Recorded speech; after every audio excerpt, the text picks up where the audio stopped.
And while we're waiting, I do have a quick poll if anybody wants to participate here, just on current footage retention. So it should pop up on your Zoom there. And the question is just simply, if you have a current system, how much retention do you currently get? And there's some options there. So just curious on what you guys are currently getting or through your system right now.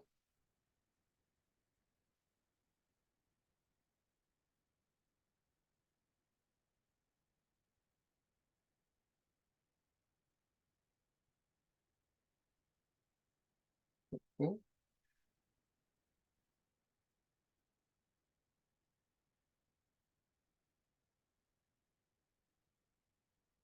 And there should also be a chat there where you can ask questions as well. So I'll try to address questions as we go through this, and we'll also have more Q&A time at the end for whatever time we have as well. So we'll just give it another minute or two here, and then we will go ahead and get started.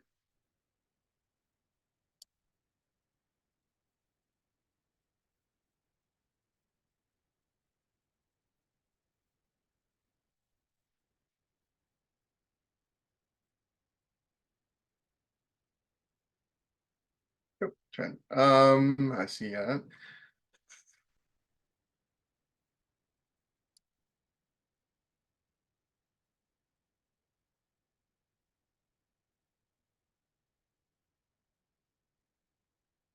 I think that the question, the Q&A section, excuse me, instead of chat, then that will go to Dylan, who will be able to field those questions to me as well. So, Hey guys, yeah, if you use that Q&A there, we'll jump in there. all right. I think we were good to get started here. Yeah, so thank you everyone for attending this session here.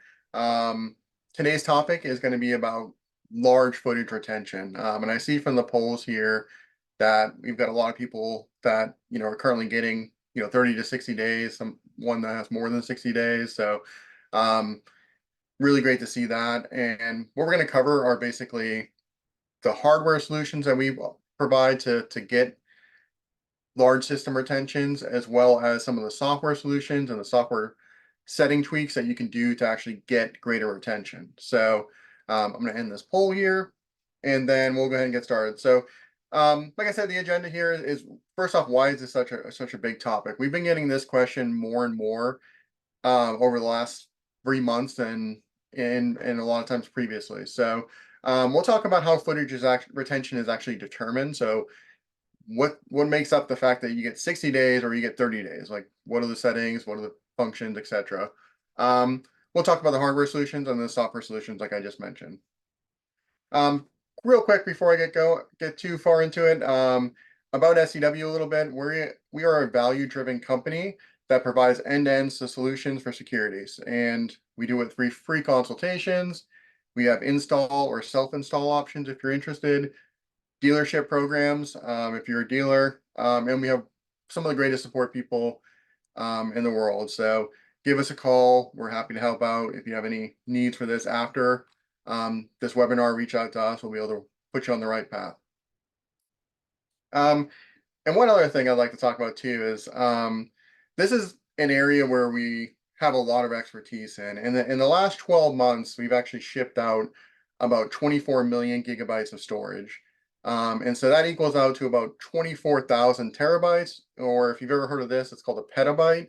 We've sold 24 petabytes. That's the thing that's right above terabytes. And when I did the math on this too, that equals out to about 13.3 million hours of footage if you had a 4K security camera. And if you had 1080p, that's actually close to 1 million days or 2,800 years. So, if we had cameras back in the ancient Roman times, we could maybe go back and look at the footage from there. So just kind of a cool stat that I thought I'd share. So first off, let's get into the section of the why. Why is this such a big topic and why is this important for so many people nowadays? Well, one of the main ones is industry regulations. We've got, whether it's a law in that state or jurisdiction, regulations within a company or insurance regulations, and in general, just sometimes needs. Certain buildings are, still being, they have to have a corporate policy for that as well. So, um, and in general, they're defined by how much retention time you have. So anywhere between 30 days up to 365 days. So a full year of footage in some cases. And the laws get updated all the time, and it's more and more industries seem to be getting these regulations. And I'll give you some examples here. Pharmaceutical, we know that often, depending on the jurisdiction and state and everything, anywhere between 30 to 90 days of footage, usually 24/7. One of the first ones that we really had a great success on was the cannabis industry. These vary by state, but they're anywhere between 30 to 180 days. So, and then that's usually 24/7 as well. Just recently, in the last, since 2024, I believe, certain states are requiring gun dealers to have 365 days, so a full year of footage, in the areas where guns are being purchased. And that's a huge jump up from having from just a couple of weeks or 30 days for some people. So we've been dealing with that quite a bit with our gun dealer customers as well. And then banking, another one that's definitely a regulation that generally requires about 90 days as well. So, and then there are ones that, those are compulsory. You have to sort of follow those. Um, then there are ones that are more preference based, right? Not necessarily legally compelled to do it, but it's often a great idea to have as much storage as you possibly can. So those are, a situation where you may be dealing with workers' compensation, so warehousing, dangerous areas, stuff like that. Retail and credit card fraud. That's a really big thing that credit card companies want you to be able to go back a very long time to be able to pull evidence and all that. So being able to retain that amount of footage is a very good idea. Anything dealing with insurance, obviously, the better evidence you have, the better your case might be.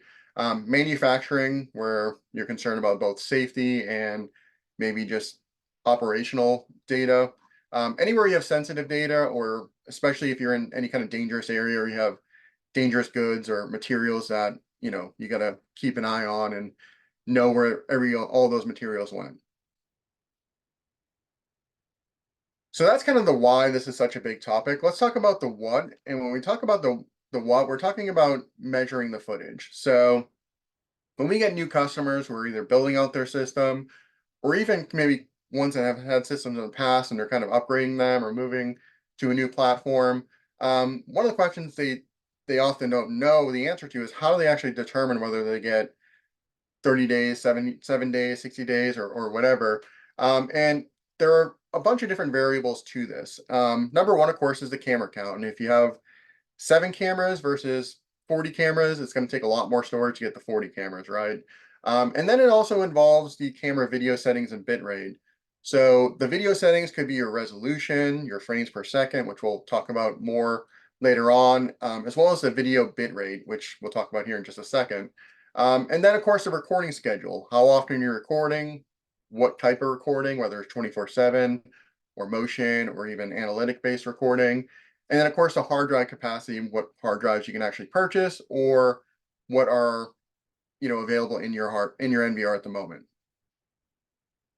So a quick note about resolution and bitrate. Bitrate is basically just the amount of data that the camera is sending to the NVR, and that bitrate is actually also what's recording on the hard drive. So in simplest terms, the higher the resolution and higher the frames per second, the more you're going to have higher storage costs with that too. And so for an example, a 4K camera will take as much as 4 times the amount of a 1080p camera because it's 4 times the resolution. And bitrate is an adjustable setting though, and there's ways we can increase the storage without necessarily getting into hardware and purchasing and all that stuff. And we'll talk about that in the software adjustment section. So recording schedule, that's the other thing. I mentioned it. It's, you can choose to record on a per camera basis for all of our systems. So that means you can choose certain cameras to record 24/7 or record them on motion detection. Of course, depending on how busy your facility is, motion may or may not give you a big difference in storage retention. And then the VCA schedule, kind of can only briefly talk about this, but a lot of our cameras also have the ability to detect whether it's a person or a vehicle and record based on that. So that way you're not recording, every little thing that happens at night, whether it's, trees in the wind and stuff like that. And that can actually reduce the storage amount quite a bit too. And the other part of this entire thing here is, well, how do you still calculate it out? I didn't answer that, right? Well, it's actually a lot more simple than it sounds. We do have a storage calculator on our website, and essentially you just fill in the information that you know. So how many cameras you have, what days of footage you're desiring, what the resolution of the cameras are, and it will spit out a number. So you can see on this one here, we have for 22 days, 22 cameras, excuse me, 90 days of footage, 1080p at 30 frames per second. We're looking at 33.6 for motion recording and about 44.9, so 45 terabytes for continuous. And you can make adjustments there. You can adjust the frames per second and the resolution. And if you click that simplify thing, you can even adjust what kind of motion you get. We kind of estimate a high amount of motion just so always get that retention. So you can check out that link for the storage calculator to do that as well. And then, of course, we're always happy to help, especially for the more complicated storage needs, the larger the storage needs. You really want to get that down so you're not completely overestimating or underestimating. And but at the same time, you don't want to necessarily spend as much as if you don't have to, right? So we'll calculate that for you as well and work with you if you have any questions.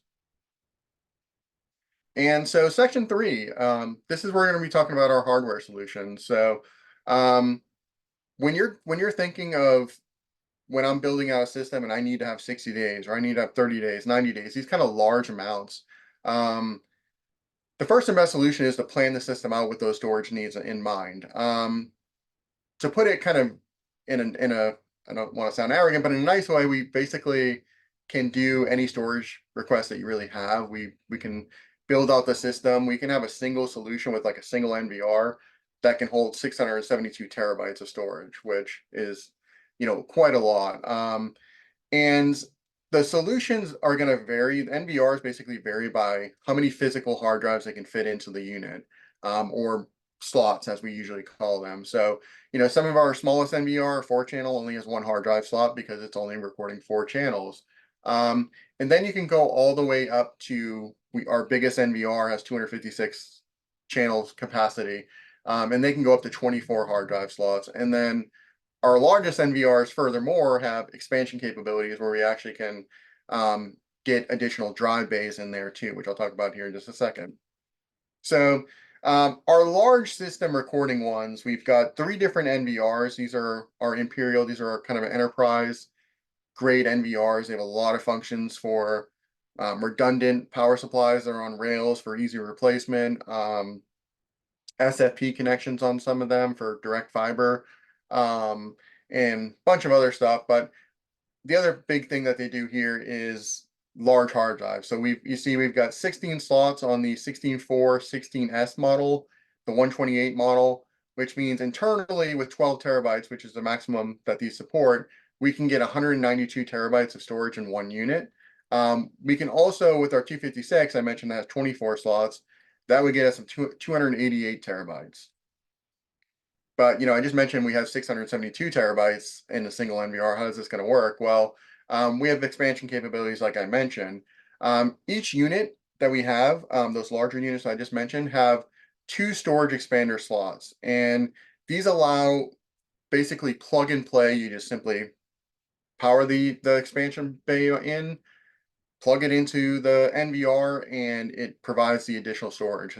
Basically, no configuration required. And another major benefit of this versus, say, on network storage potentially is there's no bandwidth being used across the network or even on the NVR. This is a direct connection to the NVR. And these are what we call the Mini-SAS enclosures or Mini-SAS units. And each one of these, they look kind of familiar because they're basically the same chassis as those larger NVRs I just showed you. But they can also contain 16 hard drives. So you can put 16 in that, and then you can do 2 per NVR. So if we had the 256, we can actually do 24 internally, like I just mentioned. Throwing a lot of numbers here, but So when you do the math, you got 16 times through 2 through the mini-SAS, and then the 24 built into the Imperial 256, excuse me. And that's going to get you that 672 terabytes I just mentioned, which, is quite a lot of storage for even 200 cameras. So um, these are also kind of similar. They also have dual redundant power supply options where you can, if there's ever a power supply issue, it's one screw. You take them out, really easy to make sure they're always running and that there's zero downtime.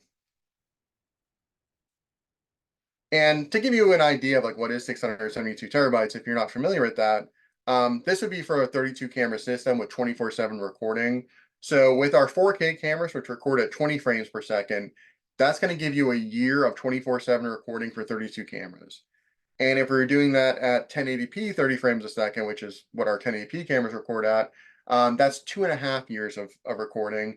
And then if you were to cut that frames per second down to 15 frames per second versus 30, you'd actually get 5 years of footage for 32 cameras out of that 672 terabytes. So a lot of footage, and that's 24/7 too. You could expand that even more if it was on motion and you were only recording half the time. You could be looking at 10 years of footage. So um, simply put, a lot of storage. To kind of recap this with like some of the hardware settings and the hardware um, packages we offer. Like I mentioned, SCW can build a system with nearly any storage retention that you really need. You tell us what you need, we'll build it. Of course, the larger amount of hard drives you have, the more expansion bays you need, etc., the more expensive that solution is going to get. So you do have to kind of balance that out if you are under a budget. And some of that stuff we'll talk about a little bit later when it comes to the software solutions here in just a minute, actually. So, we can kind of make sure we're working with you, not just on the fact that we can deliver, almost a petabyte in one storage solution, but we can also make sure that you're getting the maximum amount of storage from whatever hard drives we can put in the unit that you're getting as well. So, um, one other last thing I did want to bring up here, and this is a question we get a lot of times from new clients from ours, is this is all local storage we're talking about. This is storage that's going to be at your facility, stored at your facility. But what about the cloud? And for backup, it can be a very viable solution, I think, when you're talking about being able to offload some footage to store, say, 14 days, 30 days, or something like that. Um, but there are also a lot of considerations with cloud storage. I think a lot of us, when we think of cloud, it's an unlimited space, right? And it is. You could store however much you want into the cloud. The question becomes, how do you get that footage from your local facility to that cloud? And sometimes that's not even an option for some internet connections, or if there is an option, they have to severely reduce the image quality in order to get it up there. So you have to consider your bandwidth and the what do you have capacity wise there, and then also what adjustments potentially to the image quality. Um, some people will back up the substream, the more standard definition stream, just to have as a backup in case something ever happens to the facility. But that's more of like an emergency sort of situation, not necessarily the primary plan, right? Um, and to give you an idea too, the other major factor, of course, with the cloud is cost. If you're looking at, say, something you need 90 days of footage and you've got 32 cameras, depending on your image quality settings, so that's going to change the cost as well. If you want 4K, that's going to be much more than probably what I'm saying here. If you want more standard definition, this is, the wheelhouse quotes that I get. And it's anywhere between $3,000 to $5,000 per month, depending on the platform, the settings that you have on the camera, like I mentioned, and some other variables there too. But so very, very high cost in order to store a long-term amount of storage on the cloud. It's much better for short, medium-term backups when it comes to like an emergency situation.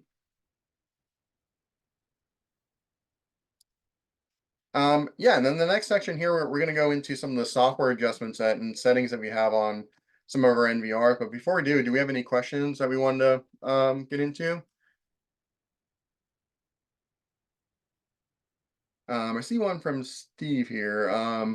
Where do I find the latest firmwares and software for the NVR? The firmwares are actually mostly delivered through the cloud. So there's an option within our NVR where you can just hit check for firmware. It will ping the cloud to see if it's available, and or if you need an update, and then from there it will, if there is an update required, you just hit the button, hit download, and install it, and it will take care of it basically for you from there. Um, and I'm not 100% sure that there's a proxy support in the NVR OS. Can you clarify that a little bit with me?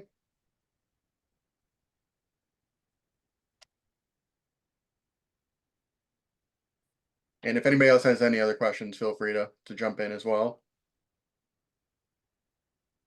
And Steve, while I'm waiting for your clarification, I'll keep going here. So we're going to talk now about the software adjustments. And these are things that are available on our NVRs that you can adjust to increase your storage retention without necessarily having to get additional hardware, additional hard drives. And some of these are digging a little deep, so bear with me somewhat, but some of them are a little simpler. But I will just preface as well, that world-class support team I just mentioned earlier in the presentation, feel free to reach out to them with your scenario. Be like, hey, I'm getting 45 days and I need 60 days. What settings can I make? What setting adjustments can I make? And they can work with you to see which one works best for you as well. Because there's lots of options here and they all have some considerations and cons and stuff like that. And so let's first off talk about the motion and VCA recording. So if you're not, a lot of those regulations I mentioned earlier, like cannabis and pharmaceuticals, a lot of them are scheduled for, they have to get 24/7 recording. So even if you're a 9 to 10 or 9 to 9 p.m. business and nobody's there between 9 p.m. to 9 a.m., you still have to record that footage. So for a lot of people, this isn't necessarily an option just because they have that regulation. But if you're not under those regulations for 24/7, motion recording can reduce your storage retention costs dramatically. So instead of recording every second of the day, you're only recording when there's actually motion or VCA being detected. And so um, that will be anywhere. Of course, this is going to vary. This has a huge variable in terms of like are people kind of, are you on a busy sidewalk where that camera is going to be constantly having footage? Or, of course, if you're a facility that is operating overnight or 24/7, you're not going to get as much savings here as you would if you're a 9 to 5 business and you close and nobody's there after 5 o'clock. But in general, you could be looking at anywhere between 30 to 50% savings. And so when I say that savings, that means, okay, I've got 20 days of footage on hand. I enable motion detection, and you're going to get potentially double the space there from what you're getting prior with 24/7 recording.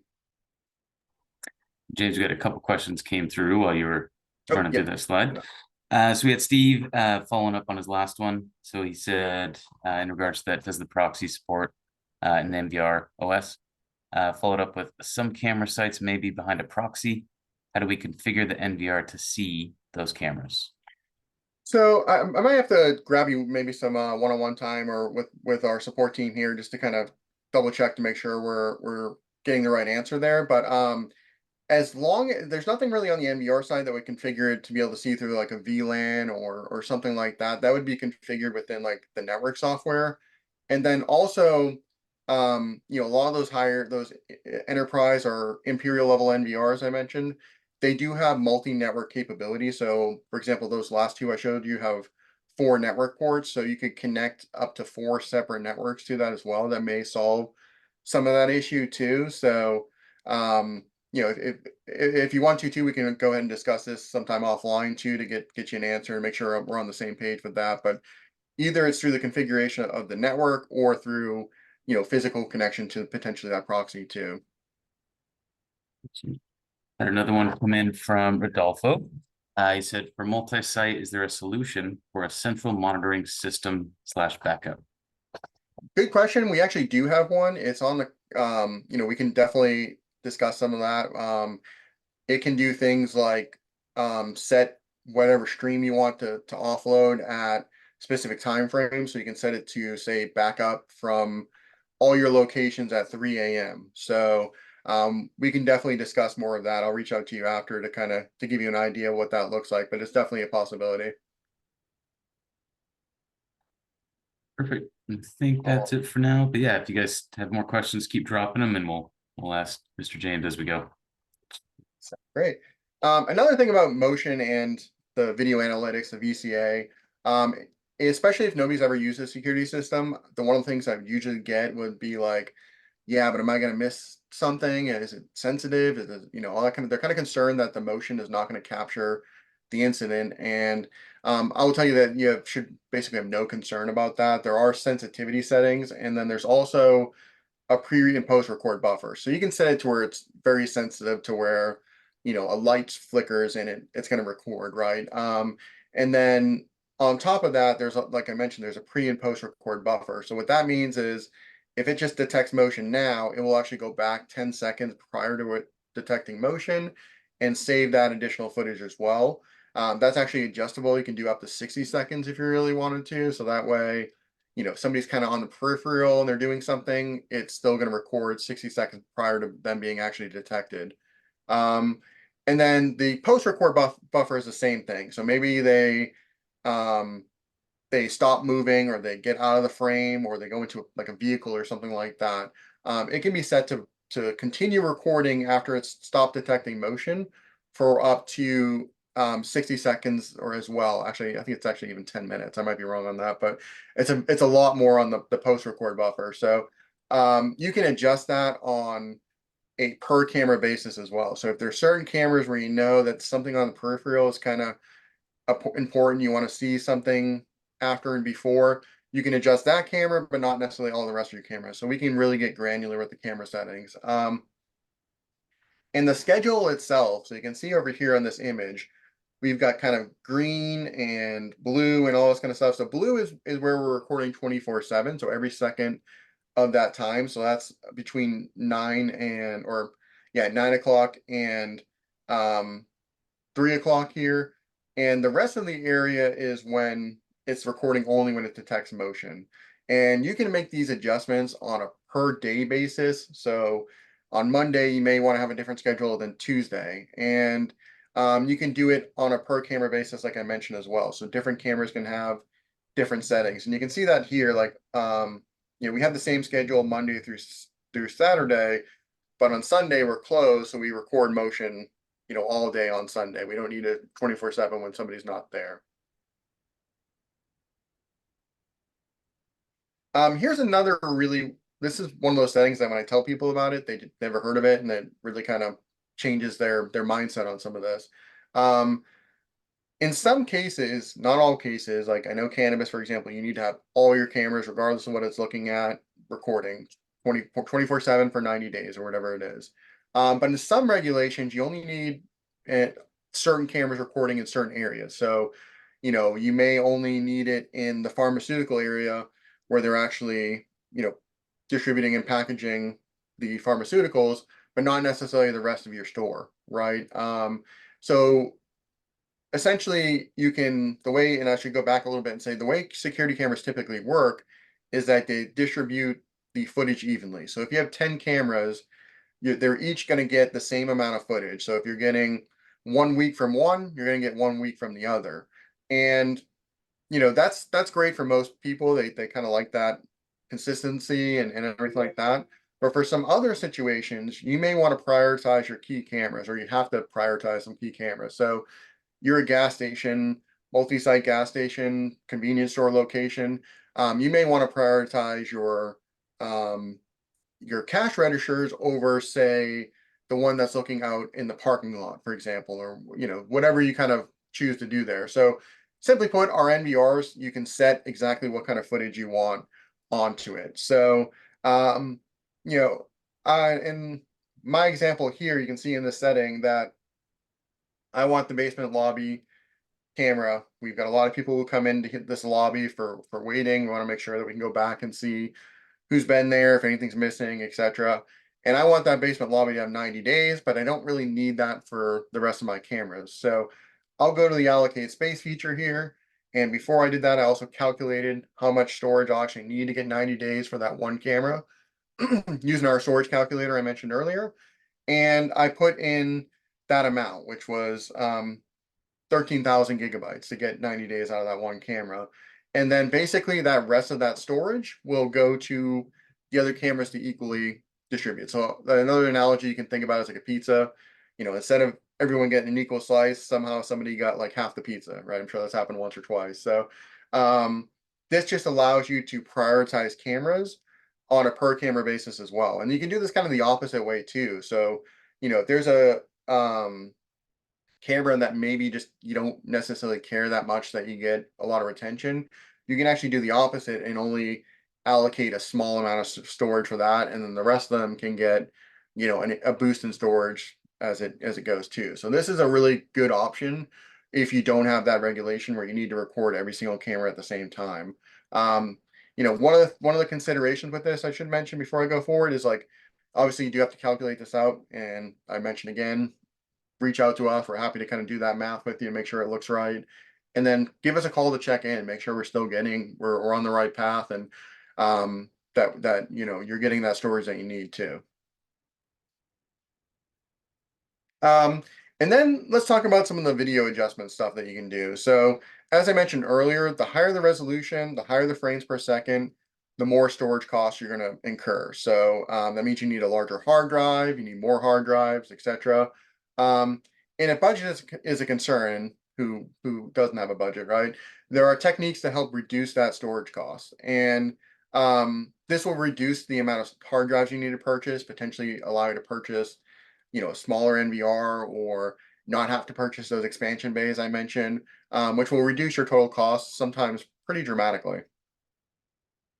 Um, the first thing I want to go a little bit into is frames per second, or FPS. And if you're not familiar with it, in a simple one, the name kind of tells it. It's just how many pictures are within a second of video. And the higher the number, the smoother the video is going to look. So as somebody's walking across or a car's driving across at 30 frames a second or 20 frames, somewhere around there, it looks pretty smooth, looks lifelike. But if you drop that down to, say 7 frames a second or 10 frames a second or something like that, you'll start to see it kind of judders across.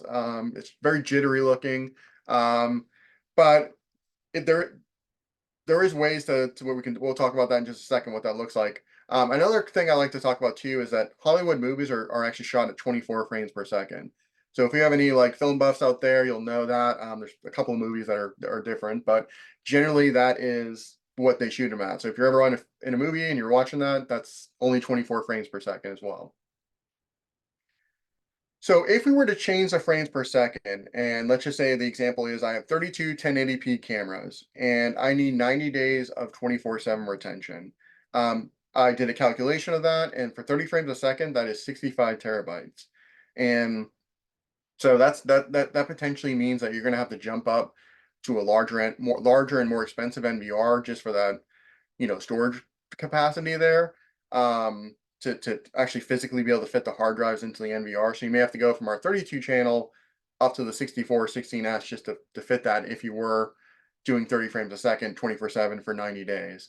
But if we were to cut that in half and do the 15 frames per second, we could actually get to 27 terabytes, which would allow you to fit that into our Admiral 32 even, which is 4 hard drive slots. So that's going to half the storage cost that you're going to need, and potentially could also reduce the NVR cost as well, because you can generally go with a unit that fits your camera capacity rather than having to upgrade them for the storage as well. As I mentioned, like this is going to play part with how smooth the video is. It actually doesn't change the clarity. One of the common myths in this with video is that shutter speed, or excuse me, frames per second is going to determine how, when you pause that video, how clear that video is actually going to be. And actually shutter speed plays a bigger role in that. Actually, it's the main thing that plays that. And I have a video that we can link to you guys after that goes over really in depth on the video settings and adjustments and stuff. But you know, doing this is a way that you can really increase your storage space. I generally don't recommend still going below like 15 frames a second though. That's kind of the lowest I'd recommend for most situations, because anything lower, that video does get, a much more visibly choppy looking. And then also it will, it will set you get less pictures if you are doing like frame by frame as well. So that's the other downside to it.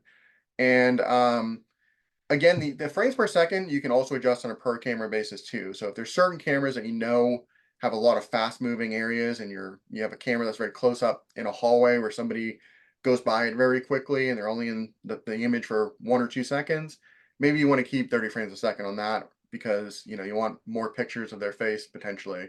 So we can make those adjustments on a per camera basis as well. And then I think we have a question about frames per second from Josh here, so I can read that out. Would you use 30 frames per second or higher strictly on doorways or license plate capturing areas to make a difference? And is there any way to hook up a NAS to an NVR?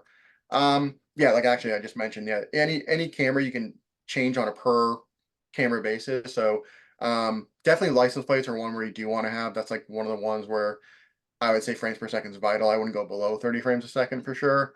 But yeah, on a like entryways where somebody's really quickly in front of the camera, parking lots that are really like zoomed in and stuff like that, then you can get that. But most other places, I would say if I showed the average end user like 20 versus 30 frames per second, they may not even notice. Some people are more sensitive to it than others.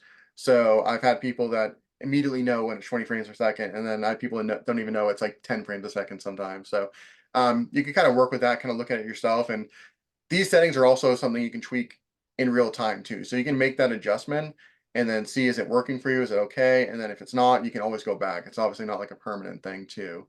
And then the second part of the question, is there a way to hook it up to a NAS? There is. Most of our NVR support a NFS style NAS, so and that's up to 40 terabytes too. So that is a way to also to expand that. Just keep in mind that resource will be that is a resource on the NVR, so it is going to use some of its bandwidth on the NVR as well as for your network too. So, but that's actually a great question. And then I've got a video here that goes over just a quick one here to kind of get you an idea of what 30 frames a second is. And these vehicles are traveling speed limits like 50 to 60, but I'm sure they're going a little bit faster in most cases. And you can see the first one there was 30 frames a second. Second one was 15 or 20, and then this one was 8. So I'll just play that one more time here. So 30 frames a second, 15 frames per second, and then 8 frames per second. One other thing, we're looking at this through Zoom, so this may not actually show you. I don't even know what their frames per second is. It could be less than what I'm showing you. So we'll link to this video too, so you guys can take a look at it on your own computers and everything like that too. So um, one of the other last settings I'll talk about here is the event stream. This is like a really cool feature that if you need 24/7 recording, can seriously reduce the amount of hard drives you need. Now it is somewhat of a complicated feature, but in short, to explain, I will say it's not actually complicated in practice. For some reason, I have trouble explaining it. But with our NVRs, we have two streams attached to the recording quality, and they're called event and normal. So when I say normal, that means that no motion is being detected in that image. So nothing is going on in that image. It's basically a static image besides the fact that it's a live camera view. And then there's an event. So that's when the camera starts to detect motion or a VCA trigger, along with other alarm triggers and stuff if you have those too. And the key here is that we can have two different sets of images for these different settings. So we can adjust the frames per second, the bit rate, everything like that from normal to event. So for example, we could set the normal stream, so nothing is happening, down to something very low, like for example 7.5 frames per second, 8 frames a second, and 500 kilobits per second, which is not a lot of data whatsoever. And then we can set the event stream to 30 frames per second and 2 megabits per second, which is kind of the normal 1080p 30 frames a second bit rate there. And so you can imagine if you're for 20 hours in the day, that camera is only recording at 500 kilobits per second, you're going to get significant cost savings, and you're not really reducing the quality of the actual events that you're getting. So this is a really great option for somebody required to record 24/7.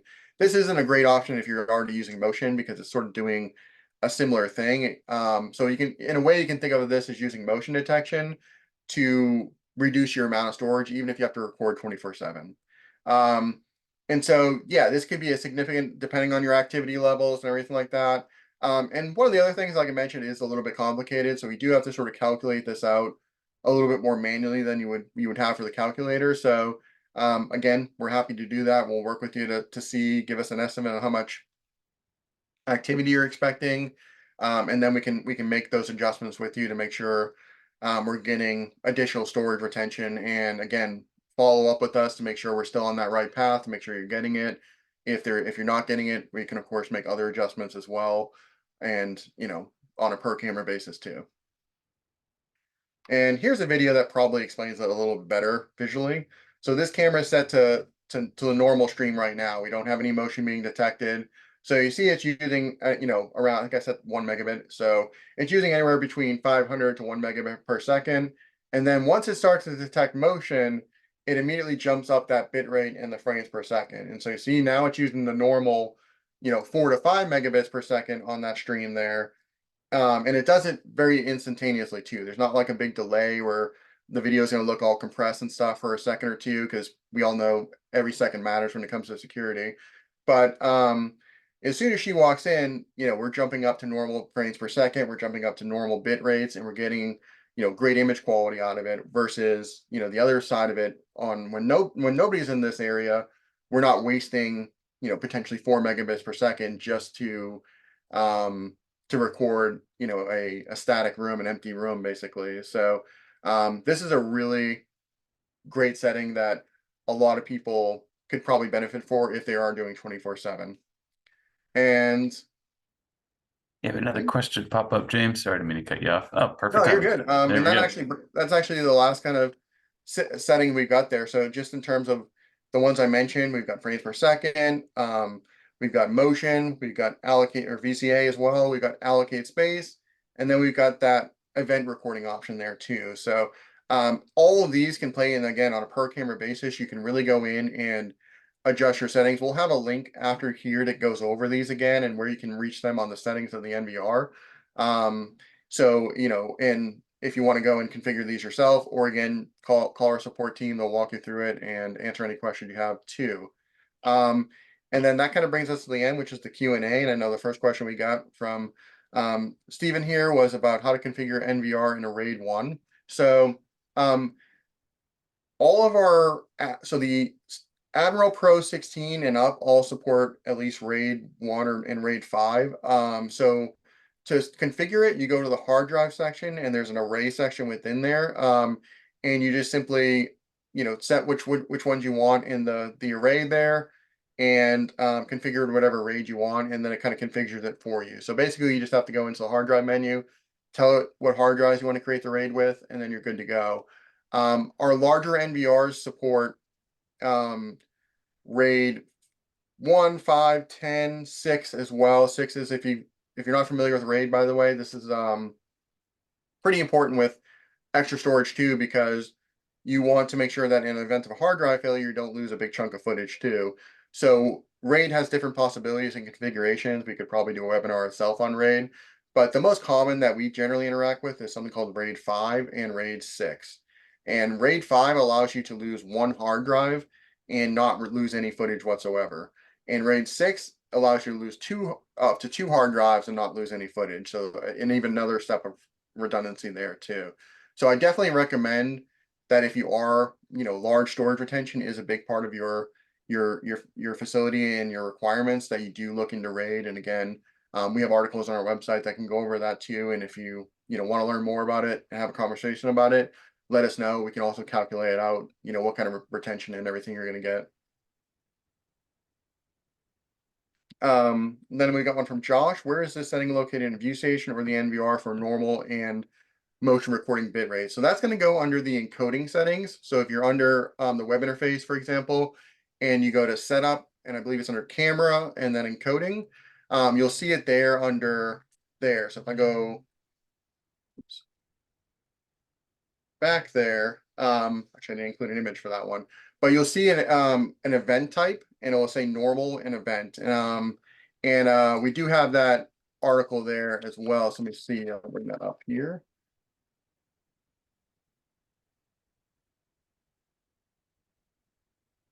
So you can see that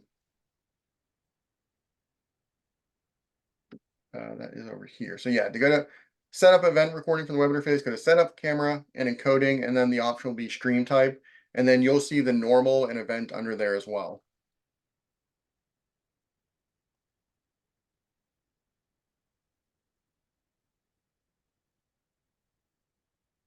And then Steve also said we're an energy utility, so when you record 24/7, can you mention what you said we could do to offload to the cloud and then retention potential in terms of best practices and expense? So one of the I know we had an earlier question about multi-location and being able to send off backups. That's part of our higher end VMS offering. It's more of a kind of a custom one that we want to have a conversation about, but um, essentially what that would do is you can set certain cameras and certain streams to back up at an interval. So usually it's like every night or yeah, I'd say most of them. I don't think everybody that's doing any further than that, but every night it will back up at 2 a.m. and send that footage to the central VMS hardware. And so that's a possibility there. That's not technically a cloud because you're still hosting everything there. And the nice thing about that is there are no recurring fees with that. Like you purchase the hardware, you purchase the hard drives, and it's yours. You don't have to go and set that to pay every month for cloud. Now, as far as any cloud integration, there's nothing specifically built into the NVR where you can just kind of click and do a cloud integration or anything like that, since they're primarily there for local storage. Um, but a lot of cloud providers will provide things like what's known as like an edge device that you either tell the NVR to connect to or potentially the cameras, depending on how it's configured. And then they can record to their own platform on that as well. So there's lots of ones out there that will do that, that allow you to do that. Usually in a more real-time application too. So that way it's also recording to the cloud at the same time as recording on the NVR. So in the event there is like an issue, you're not if something happens at midnight and somebody steals the NVR or whatever, and the backup's at 2 a.m., you kind of have an issue there too. So, and then the other part that you could potentially do for some scenarios is some people actually, depending on how many, locations you have and all this kind of stuff, is I know a couple of people who have a NAS, which is a network attached storage, that's remote that they can connect to and do more of a redundancy option there too. So there's a lot of different options. We can definitely get you in touch with somebody who can explore more of those options specifically and see what works best with you. We can talk about internet speed and everything.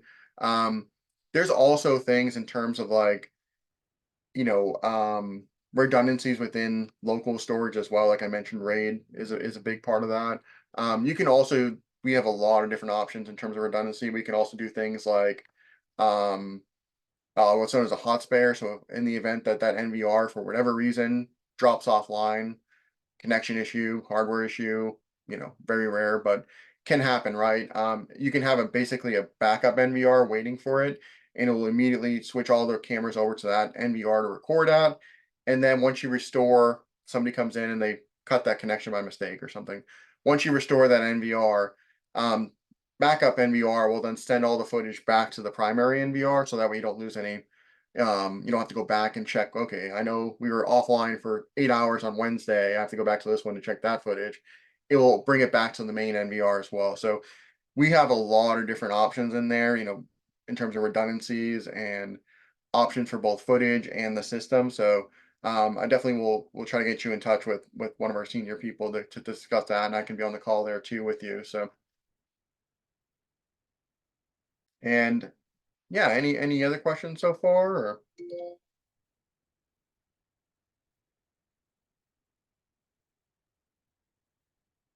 All right. Well, I don't see any more so far, but yeah, I'll just end this with saying this is somewhat of a complicated topic. I do appreciate everyone bearing with us and sticking through some of these more technical things. And but I will preface as well, you don't have to be an expert in this because we're already experts in it.